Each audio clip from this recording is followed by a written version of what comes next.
Bismillah, Assalamualaikum warahmatullahi wabarakatuh. Izin untuk mempresentasikan ujian akhir semester 2025-2026 dengan mata kuliah e-bisnis kontemporer dengan kasus fraud, konflik, kepentingan, dan budaya organisasi dengan dosen pengampu Prof. Dr. Farida Yulianti SH SL MM, disusun oleh Darling dengan NIM 12 11 25 70 74.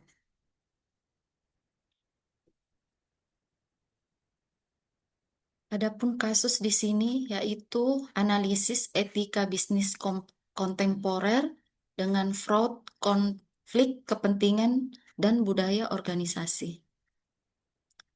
Latar belakang dan anatomi skandal PT Medika Nusantara dari krisis integritas, di mana integritas operasional di industri alat kesehatan adalah prasyarat mutlak. Namun terjadi praktik korupsi sistemik, komisi ilegal, dan pengaturan tender di dalam perusahaan. Dampak finansialnya yaitu 40% markup, pembengkakan harga alat kesehatan secara masif. Skandal ini secara sengaja disembunyikan dalam proses audit internal demi menjaga citra korporat. Normalization of deviance, yaitu manajemen menormalisasi kecurangan dengan melabelinya sebagai kebiasaan bisnis lama. Kasus ini akhirnya terbongkar ke publik murni berkat keberanian seorang whistleblower. Dengan pemalsuan transparansi sengaja menyembunyikan laporan audit internal demi menjaga citra korporasi palsu. Krisis sistemik, patologi terbongkarnya praktik fraud dengan manipulasi tender markup alat kesehatan 40% yang merugikan negara dan masyarakat. Kemudian diagnosa akar masalah, normalization of deviance, korupsi dipandang sebagai kebiasaan bisnis lama sehingga gagalnya fungsi kepatuhan dan rusaknya tone at the top. Teoritis kerangka The Fraud Diamond yaitu kebutuhan dominasi di mana tekanan tinggi untuk mempertahankan status sebagai pemasok utama di rumah sakit pemerintah. Asimetri informasi. Manajemen memanfaatkan otoritas absolut untuk menyembunyikan laporan audit dari stakeholder. Celah sistemik, lemahnya pengendalian internal pada pengadaan dan manipulasi pos biaya pelatihan. Kebiasaan bisnis lama, terjadi justifikasi direktur utama yang menurunkan hambatan moral karyawan untuk bertindak koruptif. Akar masalah rusaknya tone and the top, 20% praktik koruptif. Itu terjadi pelanggaran administrasi dan finansial. Kepatuhan sebagai formalitas, fungsi manajemen dianggap hanya sebagai hambatan operasional, bukan nilai strategi pelindung perusahaan.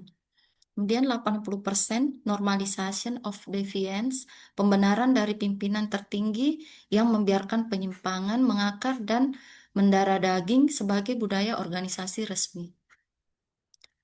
Kegagalan ekosistem dan ESG dari pemerintah dan negara, kerugian fiskal, hilangnya efisiensi anggaran negara akibat markup 40% dan hancurnya integritas birokrasi pengadaan publik.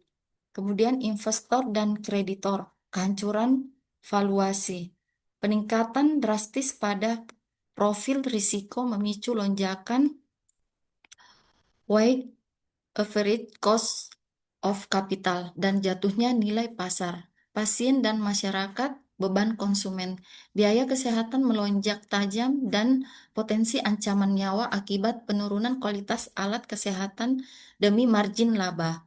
Kemudian karyawan dan whistleblower, yaitu demoralisasi internal. Karyawan berintegritas mengalami demoralisasi sementara pelapor atau whistleblower menghadapi ancaman retaliasi karir dan psikologis.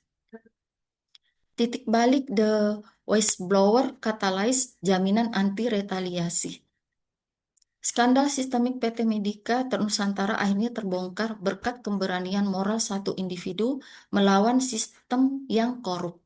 Tanpa anti-retaliation police yang kuat secara hukum, keberanian moral akan mati. Perusahaan tidak dapat mengandalkan heroisme individu. Keberanian harus diinstitusionalisasikan ke dalam sistem tata kelola GCG. Kemudian instrukturisasi pengendalian internal before dan after. Sistem lama dari direksi fungsi audit internalnya berada di bawah tekanan direksi operasional, hasil intervensi manajemen dan penyembunyian laporan audit. Terus sistem baru di mana Dewan Komisaris, Komite Audit, Direksi, fungsi audit internal, dan kepatuhan direct reporting line. Fungsi audit internal dan kepatuhan ditarik dan melapor secara eksklusif kepada komite audit di bawah naungan Dewan Komisaris. Memutus rantai konflik kepentingan, direksi tidak dapat lagi memveto temuan kepatuhan. Pertahanan etika dan standar global dari sistem manajemen anti penyuapan. Klausal kepatuhan independen melembagakan fungsi kepatuhan yang bebas intervensi. Klausal 82 uji tuntas. Audit ketat berlapis terhadap seluruh vendor, mitra pengadaan, dan pos rawan seperti biaya pelatihan. Whistleblowing system pihak ketiga dikelola oleh entitas independen untuk menjamin objektivitas. Didukung penuh oleh anti-retaliation untuk melindungi karir dan hukum pelapor. Transformasi ekosistem dan Newton at the top dari tahap pertama itu kepemimpinan. Kepemimpinan budaya lama, justifikasi kecurangan demi target profit.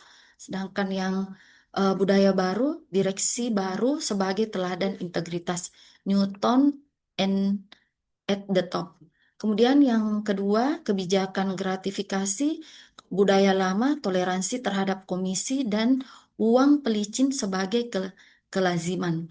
Terus budaya baru, kebijakan zero tolerance, mutlak di segala lini operasional. Yang ketiga, komitmen etika, budaya lama, normalisasi penyimpangan tak tertulis. Sedangkan budaya baru, kewajiban penandatanganan fakta integritas berkekuatan hukum bagi seluruh level manajemen. Roadmap tata kelola anti korupsi bulan 1 sampai bulan 12. Di bulan 1 sampai 3 itu dilakukan penilaian dan pembersihan, pelaksanaan legal dan regulatory compliance review per penghitungan kerugian negara dan sanksi pemecatan oknum manajemen. Terus di bulan 4 sampai 6 itu dilakukan restrukturisasi tata kelola di mana redesign SOP pengadaan, peresmian fungsi kepatuhan independen dan pengalihan jalur pelaporan ke komisaris. Di bulan 7 sampai ke 9 dilakukan internalisasi budaya etika, di mana program pelatihan etika intensif dipimpin oleh direksi baru untuk menghapus mindset koruptif lama. Terus di bulan 10 sampai 12 dilakukan audit dan sertifikasi eksternal, pengajuan sertifikasi ISO 37001 dan audit kepatuhan rutin untuk mencegah backsliding kembali ke praktik PRON. Kesimpulan yang bisa ditarik dari kasus fraud adalah eh, etika bisnis dan tata kelola GCG bukanlah beban administrasi sekunder di era bisnis kontemporer. Penerapan GCG secara substantif bukan sekedar formalitas, adalah instrumen mutlak penentu keberlanjutan hidup perusahaan. Rekomendasi tindakan strategis. Yang pertama, rombak pelaporan audit. Segera rombak struktur tata kelola. Kemudian bangun WBS eksternal, sediakan sistem pelaporan rahasia dan aman dengan jaminan perlindungan mutlak bagi pelapor yang secara eksklusif dikelola oleh pihak ketiga eksternal. Kemudian tahap yang selanjutnya audit due diligence. Terapkan uji tuntas ketat pada setiap vendor dan komponen biaya pengadaan. Terus yang keempat, kejar sertifikasi ISO 37001. Terima kasih. Assalamualaikum warahmatullahi wabarakatuh.